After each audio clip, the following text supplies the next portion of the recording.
खुर्रम में अमन मुआहदे के हमने देखा 2 रोज बाद ही डिप्टी कमिश्नर जो वहाँ के हैं उन पे कातिलाना हमला किया जाता है, वो उसमें जख्मी होते हैं। अब उस इलाके में 2 महीने के लिए दफ़ा 144 लगा दी गई है। कुछ मखसूस इलाकों के अंदर कर्फ्यू लगाया गया है।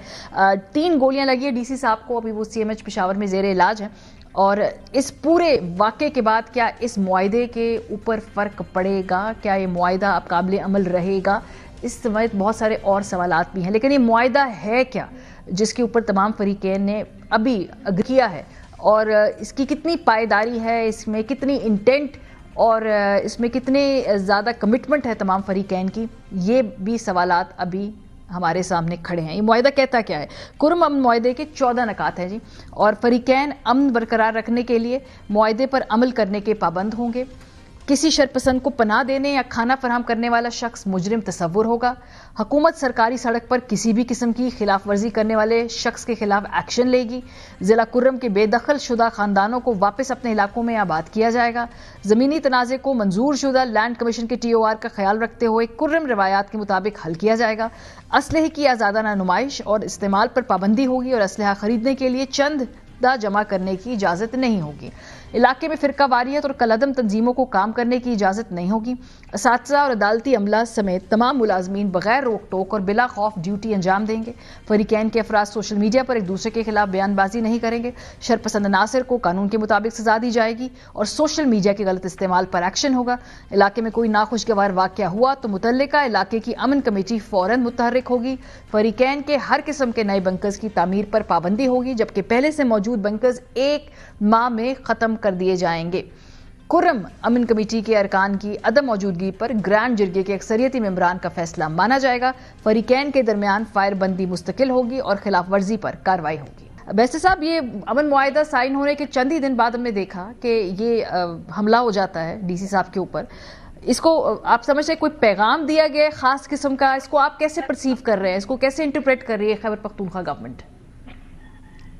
देखें जी, अमन मुआहदा तो तमाम फरीकैन की बाहमी रजामंदी से हुआ है। उसके लिए मुशावरत और दीगर जो मुज़ाकरात का जो अमल था वो काफ़ी तकरीबन कोई 3 हफ्ते तक जारी रहा, और उसमें दोनों फरीकैन ने अपने अपने नुकात रखने के बाद उसको एग्री किया है।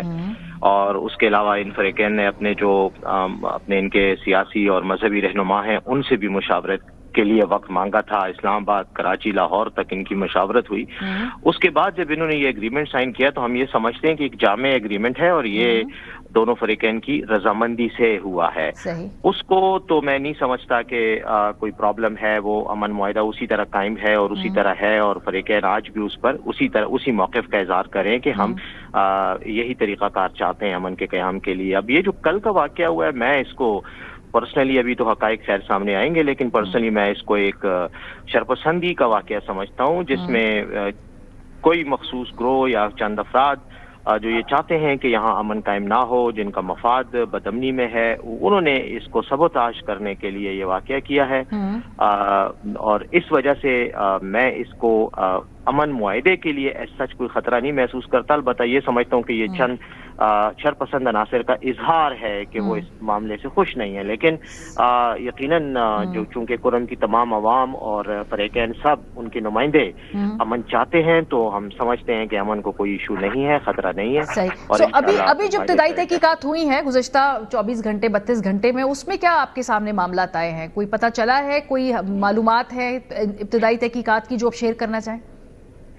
जी देखें, पैटर्न सामने आते हैं। अब मैं तहकीकात पे तो ज्यादा रोशनी डालने का पसंद नहीं करूंगा। उसकी वजह यह है कि कुछ मामला सेंसिटिव होते हैं बात करने से जी, लेकिन इतना मैं जरूर कहूंगा कि डिप्टी कमिश्नर साहब आ रहे थे। ये एक इलाका है, वहां पर कुछ लोग जो हैं वो अपने मुतालबात, क्योंकि उनके घर और दुकानें जली हुई थी, तबाह हुए थे इन फसादात में, तो वो उसके हवाले से कुछ मुतालबात थे और वो उस कोई 2 दिनों से उनका धरना चल रहा था।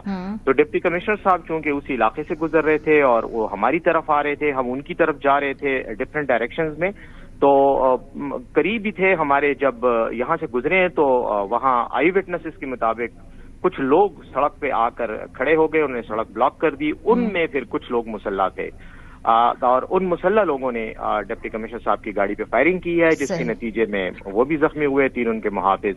अब वो लोग कौन थे, उनके लिंक्स थे क्या थे, या लोकल थे, बाहर से थे, میں یہ سمجھتا ہوں کہ وہ تحقیقات کے نتیجے فیر انف. ابھی کرم میں کیا کوئی کرفیو ہے؟ کیونکہ میں نے پڑھ رہی تھی کہ دفعہ 144 بھی ہے، کرفیو بھی ہے. کیا یہ بات درست ہے؟ اور کرفیو ہے تو کتنے عرصے کے لیے وہ کرفیو ہوگا؟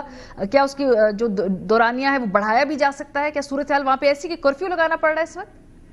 دیکھیں، کرم تو ایک بہت بڑا علاقہ ہے، ضلع ہے جس میں 3 تحصیلیں ہیں. ان میں بعض جگہیں جو ہیں وہ سینسیٹیو ہیں سیکیورٹی کے لحاظ سے یا اس وائلنس کی ایرپشن کے لحاظ سے.